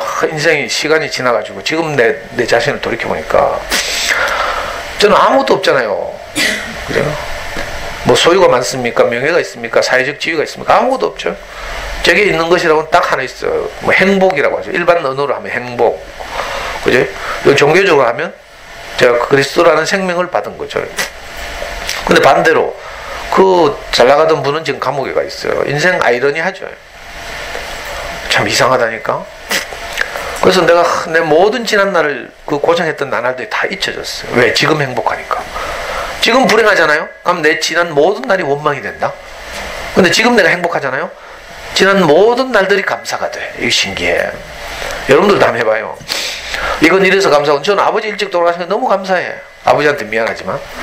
아버지 돌아가신 사건이 감사하다는 게 아니라 그 사건 때문에 우리 형제들이 가난해졌어요. 그래서 영원한 아버지에 대한 갈망, 그리움, 이런 게 있었다니까. 그러니까 아버지 돌아가신 사건조차도 저를 복되게 한 거죠. 험한 인생을 살았는데, 저는 험한 인생이 너무 감사하다니까. 왜냐하면 여러분들 만나서 내가 강의를 하다 보니까 내가 포실하게 살아서 좋은 고등학교 나가 좋은 대학 나와서 이러면 여러분들한테 할 말이 없어. 여러분들한테 위로가 안 되죠. 너는 참 좋겠다 하면서 부러움의 대상은 되지만 위로가 안 되죠. 근데 저처럼 뭐 쫄딱 망하고 노름해서 뭐 빚쟁이들이 막 뭐 어떻게 하고 뭐 이런 제 이야기를 들은 어떤 막 하대, 야 선생님 강의를 들으니까 우리 남편은 선생님보다 낫네요 하면서 다 위로를 받더라. 너무 신기한 일이에요. 그러니까 저는 제 어린 날들이 너무 감사하다니까. 다른 사람들의 위로가 될 수 있다면. 그리고 버릴 게 하나도 없어요. 그래서 요셉이 자기 아들을 낳았는데 이 큰아들의 이름을 므낫세라고 지었어요. 이 므낫세라는 이름의 뜻은 내 지난 날들을 다 잊게 하셨다. 지금 자기가 너무 영광스럽게 되니까 자기 지난 개고생했던 날들이 다 잊혀지는 거라. 그래서 그러니까 사실은 이스라엘 사람들은요, 자기 이름이 자기 간증이라, 자기 고백이고요, 이름에 뜻이 다 있다니까. 그래서 므낫세라는 이름은 여호와께서 나를 내 지난 날들 다 잊게 하셨다. 그리고 더 지나서 두 번째 아들을 낳았어. 이 두 번째 아들 이름은 에브라임이라고 지었다. 에브라임이라는 것은 그 지역 명이기도 한데, 에브라임 산지라고 해서 그 팔레스타인 지방의 중심에 있는 가장 풍요로운 땅을 에브라임 산지라고 해요. 그 에브라임이라는 이름의 뜻은 뭔가 하면, 그죠? 내 지난 날들의 모든 어려움을 잊게 하셨을 뿐만 아니라 지금 내 인생을 더 풍요롭게 하셨다. 이렇게. 우리가요, 남들이 버리는 소중한 것들을 우리가 버리지 않고 담아두게 되면 어떤 일이 벌어지는가 하면, 내 지난 날들을 다 잊게 될 뿐만 아니라 내 인생이 더 풍요로워지는 거라. 그 요셉이 두 아들 이름을 짓고 그 두 아들 낳고 그렇게 이름을 지었다니까. 이름 그냥 짓는 게 아니잖아요. 저는 우리 아들 이름 지으면서 아빠의 뒤를 이어서 혁명가가 되라고 명혁이라고 지었다니까. 혁명이라고 지으려고 하다가 동사무소 신고하러 가면서 내가 놀림받을 것 같아가지고 이름을 딱 뒤집었잖아. 그 혁명을 명혁으로 바꿨어요. 아빠의 뒤를 이어서 혁명가가 되라고. 이름 그냥 안 짓죠? 다 의미를 두고 짓잖아요. 그럼 오늘 저는 달샤벳을 읽으면서 이 반장 할머니가 요셉하고 오버랩 되더라니까. 남들은 뭐 전기 잘 들어오고 막 냉장고 잘 돌아가고 뭐 에어컨 잘 돌아가니까 달을 소중하게 여기지 못해. 밤을 사실은 밝히는 건 달인데, 근데 이 할머니는 그 달을 소중하게 그 달빛을 녹아내린 달빛을 잘 받아 보관했다가 결정적 순간에 이걸 나눠줘서 이웃들의 어둠을 물러가게 한 거죠. 우리는 이런 소중한 그죠? 인물을 가지고 있어요. 사람은 왜 사는가 하면 지난주에도 했죠. 소가 여물을 먹기 위해서 사는 게 아니고 밭에 나가서 쟁기질을 하기 위해서 사는 것처럼 우리가 새끼밥 어떻게 잘 먹느냐 이 문제로 사는 게 아니라니까. 그건 동물이지. 그렇죠? 새끼 먹고 산다는 차원에서 우리는 동물이에요. 아무리 뭐 미슐랭 가이드에서 뭐 별 몇 개씩 받고 하는 맛집 가서 먹더라도 다 시간 지나면 배설되죠. 미슐랭 가이드 알아? 우리 애하고 우리 와이프는 꼭 그런 데 찾아다닌다 이거. 근데 그죠? 그거랑 그런 큰 차이 없다니까. 맛있는 거 먹고 나면 내 안장살 먹었다 했죠. 안장살 3인분을 시켜서 두 남자가 먹는데 그죠? 2인분을 지나가니까 한계 효용 체감의 법칙이 작용하더라고. 무슨 말인지 알아? 처음에 안장살 딱 소금에 찍어 먹을 때 너무 맛있잖아. 입에 살살 녹아. 그걸 한 점 한 점 계속 먹다 2인분 다 먹고 나면 이제 배가 부르죠? 그 다음부터 먹는 건 짜증난다니까. 안 그래요? 그러니까 안 그렇다고? 살도 찌고 이런데 또 먹고 나면 이거 다이어트를 어떻게 하지 하면서 막 고민하잖아. 그 이상하다니까. 그러니까 사람은요 새끼 먹는 것을 해결하고 사는 존재가 아니고 뭘 표현하는 존재라고 했죠. 하나님 마음을 받아서 그걸 표현하고 나누고 사는 존재예요. 이게 사람의 임무라니까. 근데 우리가 그걸 소홀히 여기면 뭘 표현해요? 사람을 상처 주고 그죠? 넘어지게 하고 괴롭히고 이런 말들 밖에 표현이 안 돼. 여러분들 해봤죠? 이거 이분법이 아니라 우리가 좋은 양식이 내게 없으면 내 입에서 나오는 말은 다 그거예요. 제가 해봤잖아. 제가 우리 애 키울 때요 공부를 잘 시키면 우리 아이도 행복하고 나도 한이 풀릴 줄 알고 우리 애 열심히 공부시켰잖아요. 초등학교 중학교 때. 근데 이상하게 있잖아요.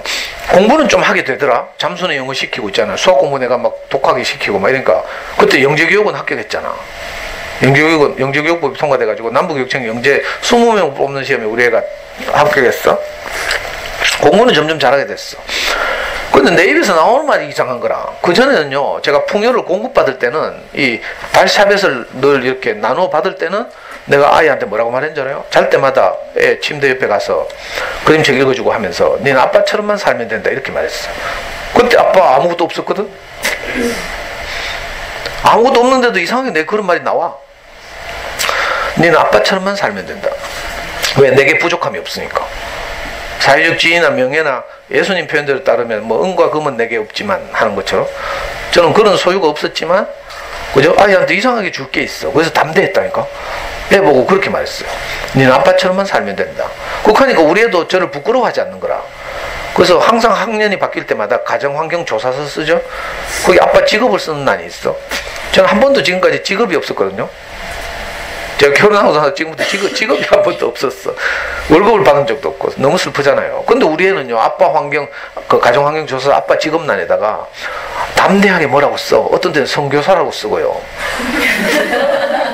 실제로 제가 우리 교회 형들을 따라서 이제 목사님이 연로하셔서 대신해서 해외 선교를 몇 번 갔거든요. 그러니까 우리 애는 그걸 보고 아빠 선교사라고 쓴 애도 있어. 또 어떤 데는 제가 인터넷에다가 조그만 동호회를 만들어서 뭐 복음을 전한다고 설칠 때가 있었어. 그럴 때는 우리 애가 그 아빠 직업이 뭐라고 썼는지 알아요? 동호회 시삽 하면서. 시삽이 무슨 말인지 알아? 운영자, 시스템 오퍼레이터. 동호회 운영자 시삽이라고 하죠. 우리도 그렇게 쓰더라니까. 그리고 학부모 상담한다고 학교 오라 하잖아요. 그러면 항상 아빠가 오래요. 아빠 아무것도 없는데 직업도 없고 사육지도 없고 이런데 내가 담대하니까 내게 아이에게 나눠줄 이 달샤벳이 충분하니까 아이도 그렇게 하는 거예요. 근데 내가 헷가다 해가지고요 이 양식을 소홀히 여기고 공부하면서 쪼았잖아요. 그때 잠수는 열심히 했거든. 잠수는 3년 동안 잠수는 내가 써올린 글이 얼마나 많은지 몰라. 그때 내가 잠수에서 유명해졌어요. 근데 있잖아요 이상하게 이게 밤마다 내가 하는 말이 달라져. 내가 공급은 없고 그죠? 가치가 달라지니까 나중에 마지막에 중학교 2학년 때요 뭐라고 한지 알아요? 분명히 몇 년 전까지만 해도 내가 아빠처럼 살면 된다고 했는데 어느 날 내가 입에서 뱉는 말이 뭐였는지 알아요? 야 이 새끼야 니 지금 이래 살면 아빠처럼 된다 이거. 내 인생을 내가 저주하고 있는 거예요. 무슨 말인지 알겠어요? 네가 지금 열심히 공부해야지 농띠부로 이러면 아빠처럼 된다. 아빠 평생 실업자 살잖냐. 이렇게. 참 이상하더라니까. 달라진 사정은 하나도 없어. 그런데 내가 양식을 분배받았느냐, 나눠받았느냐, 그러지 못했느냐에 따라서 내 입에서 나오는 말이 달라져. 여러분들도 안 그래요? 금요 강의를 열심히 듣고 집에 가면 그래도 좀 애들한테 나오는 말이 좀 다르다? 근데 방학 때 한번, 겨울 방학 때 2달 동안 이 공급이 끊어지잖아요? 아무 말도 못 듣고 살지? 겨울 방학 끝날 때쯤 되면 미친다니까. 엄마들 이거 많이 경험했잖아요. 이상하다니까. 그래서 사람은 그래서 12시야? 그래서 사람은 떡으로만 사는 것이 아니고 하나님의 입에서 나오는 모든 말씀으로 사는 것이 사람이다. 예수님이 이렇게 말했어요. 그 말이 그 말이라. 뭐 우리 지금 떡 아니잖아. 밥이잖아. 사람은 그런 먹을 양식으로만 사는 것이 아니고, 그죠? 좋은, 우리 인생을 행복하게 하는 어떤 좋은 양식을 공급받고 사는 것이 사람이다. 이런 말이죠. 육신적으로는 우리가, 그죠? 좋은 먹거리들 먹어야 하지만, 인격적으로는 우리가 좋은 가치들을 계속 공급받고, 좋은 말들을 들으면서, 그죠? 이렇게 우리가 그것을 소중하게 여기고, 간직하고, 지금 아무 일이 없더라도 아무 일이 없을 때가 더 중요해요. 언제 흉년이 올지 모른다니까. 요셉이 한 건 딱 아주 쉬워요. 요셉이 한 거 별거 없어. 남들이 소중하게 여기지 않는 것들을 자기는 소중하게 여긴 거라. 잘 나가는 사람들 보면요, 지금 소중하게 여기지 않는다니까. 아이들과의 관계 이런 거 소중하게 안 여기죠. 그래서 엄마 멋대로 막 힘으로 밀어붙이고 하죠. 사춘기 따고 와봐. 정말 소중한지 무엇인가 사춘기 따고 오면 드러난다니까.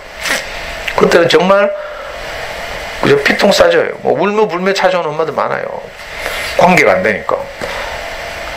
애들한테서 예기치 않은 어려움들이 일어나니까. 이게 사실 인생이거든요. 자, 이게 인생인 줄 알면 미리 어떻게 해요? 흉년을 대비해서 남들이 버리는 곡식을 창고에 잘 저장할 필요가 있어요. 이게 지혜죠, 지혜. 요셉은 이 지혜를 발휘한 바람에 자기 인생이 어떻게 됐다고? 2 아들을 낳게 됐다고. 이건 생물학적으로 호적 등본상의 아들처럼 뭐 2 아들 낳았다. 이런 말만 들으면 우리하고 아무 상관이 없잖아요. 그런데 이 아들의 이름의 뜻을 다시 한번 음미해보면 신기하죠. 요셉이 그렇게 살았기 때문에 자기 인생이 결국은 이 2 열매를 맺게 됐다. 이 말하고 똑같아요. 하나는 내 지난 날들의 어려움을 다 하나님이 잊게 하셨다. 이런 말이고, 다른 하나는 뿐만 아니라 내 인생을 더 풍요롭게 하셨다. 너무 고맙고 감사하잖아요. 우리 만약 내게서, 내 인생에서 이런 2 아들이 난다면, 그죠? 얼마나 기쁘겠어요. 저는 지난날 많은 어려움이 있었지만 그 모든 일들이 고생으로 여겨지지 않고 다 잊혀졌어요. 그리고 오히려 감사하게 됐어요. 뿐만 아니라 더 풍요롭게 하셨죠. 저는 매일 이 금요일 강의를 가장 소중하게 생각한다고 했잖아요. 세상에 누가 제 이야기를 들어주겠어요. 근데 이렇게 저 금요일마다 나와서 내 인생의 이 풍요를, 행복을 여러분들하고 나눠주셔서 저는 너무 감사하고, 이걸 나누니까 엄마들이 그죠? 저를 좋아하잖아요. 제 성격 보고 좋아하겠어요? 맨날 신경질 내고 막 욕하고 이런데. 근데 신기하게 그 성격을 넘어서서 인간적인 결함을 덮는, 그죠? 다른 은혜가 제게 있기 때문에 그래도 여러분들이 저를 이렇게 좋은 이웃으로 생각해 주는 거잖아요. 너무 신기한 일이에요. 아이들하고는 이런 깊은 이야기까지는 못하겠지만, 그죠? 자, 이 달사벳이 주는 우리 메시지는 뭔가 하면, 풍요로울 때 소홀히 여기는 것들 중에 오히려 정말 우리 인생을 복되게 할 중요한 것들이 있을지도 모른다. 이 반장 할머니처럼 그 녹아내리는 달을 소중하게 여기는 거. 평소에는 달이 소중하지 않잖아요. 공기가 평소에 소중하지 않죠. 이런 것처럼. 소중하게 여기는 이런 이제 것이 중요하고, 또 더군다나 더 중요한 게 뭔가 하면 내가 그렇게 소중히 여기지 못한다 할지라도 내 주변에 반장 할머니 같은 이웃이 있는 게 아주 결정적이죠. 저는 반장 할머니 같은 이웃을 만나서 제 인생의 스승을 만나서, 그죠? 이걸 나눔 받았어요. 이거 뭐라고요? 오이코노미아, 청지기. 우리 성경에 청지기라고도 번역되고, 가정집사, 가정총무. 우리가 그런 역할을 받았다고요. 사람을 살리는 어떤 생명을 우리가 나눌 그런 임무를 모든 사람이 분배받았어요. 이게 옛날에는요, 가톨릭이 세계를 지배하던 시대에는 그게 아무나 이런 게 할 수 없고, 이런 것을 분배할 수 있는 사람은 뭐라고요? 신부님밖에 없다 이렇게 생각했어요. 그래서 옛날에는 성경도 신부님밖에 안 읽었다니까. 일반 신도들은 가톨릭한 성경 못 읽었죠. 성경이 일반 신도들이 읽을 수 있도록 번역도 안 됐어. 라틴어로 다 써놓고 막 이래가지고. 근데 마르틴 루터가 종교개혁을 하고 칼빈이 또 그 뒤를 잇고 이러면서 어떤 일이 벌어요. 이걸 보고 좀 종교적으로 말하면 어려운 말 만인제사장설을 가졌어요. 모든 사람이 이 하나님을 나타내고 표현하는 그런 임무를 받았다 이런 뜻이죠. 근데 사실은 우리 인생의 가장 중요한 임무는 이거예요. 사람을 살리는 생명. 그죠? 이걸 내가 먼저 공급받고 다시 이것을 우리가 우리 사랑하는 아이들과 또 이웃들과 나누고 사는 거예요. 이게 우리 임무라고요. 여러분들 성경을 잘 모르지만 이 요셉 이집트 왕자 집에 가면 애니메이션 한번 봐봐. 그리고 저는 우리 목사님한테 이 말씀 듣고 너무 감동이 됐는데 요셉이 두 아들을 낳았는데 그 첫째 아들의 이름을 므낫세라 했다. 그 므낫세라는 이름의 뜻은 내 지난 날의 모든 어려움을 하나님이 잊게 하셨다. 그리고 나서 다시 아들을 낳았는데 이 아들의 이름은 에브라임이라고 지었다. 그죠? 내 지난 날의 모든 어려움을 잊게 하셨을 뿐만 아니라 내 인생을 더욱더 풍요롭게 하셨다. 이게 사실 요셉의 두 아들 이야기만이 아니고 제 이야기이기도 해요. 그래서 내가 요셉을 마치 저처럼 이야기하잖아요. 제게 있는 경험이기 때문에 너무 감사한 일이죠. 우리 어머니들도 뭐 이웃까지는 내가 모르겠고 우리 아이들한테라도 달 샤베트 좀 나눠주면서 살자고요. 예, 마치겠습니다.